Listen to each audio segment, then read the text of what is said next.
ka ng mystery doll. Ayan. Oh, may laman siya. Oh, may nakasulat, guys. Ayan. May nakasulat dyan. May nakasulat. Ang nakalagay dito, Mystery Angel Fairy Doll. So, if Tagalog ko na nga lang, kapag nakakuha ka ng red na dress at green na hair at orange na sapatos, ay ibig sabihin common. Pag nakakuha ka naman ng black na hair, red na dress at blue na sapatos, ayun daw ay ang uncommon. Pero pag naman daw nakuha mo daw ang blue na dress, golden hair, at red na sapat, at ruby red shoes, divine daw ibig sabihin nun. Wow! So, bubuksan na natin, guys! Actually, may nagbigay sa akin ito. Yan.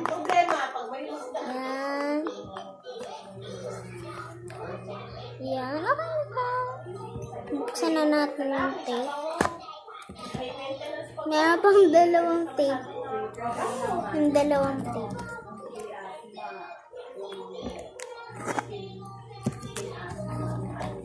Yan na, guys.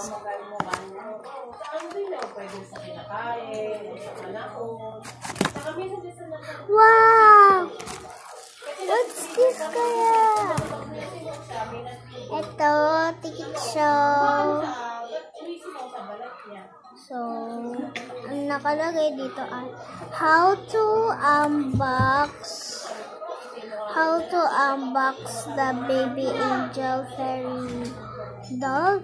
Wow! Angel fairy doll. Step 1, you open the box.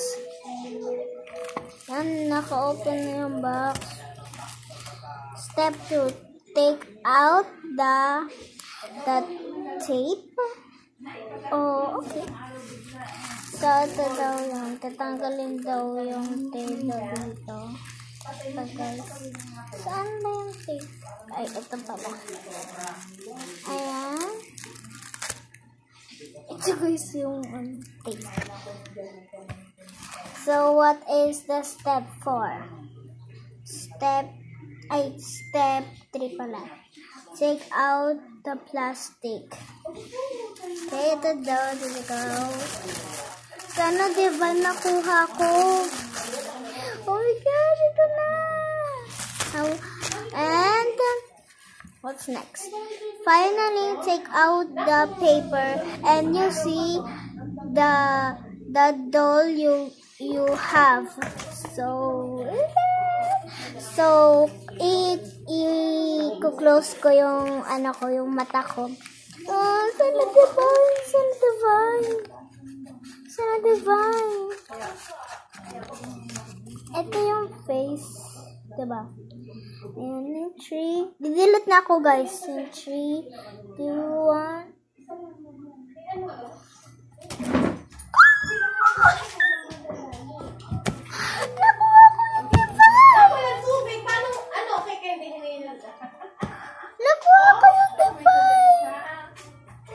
Oh my God, ang cute! It's so cute! Ang cute, guys! Kain na kayo, tignan nyo. So cute! Ayaw mo na. So, yun lang. Bye-bye! Nene mo.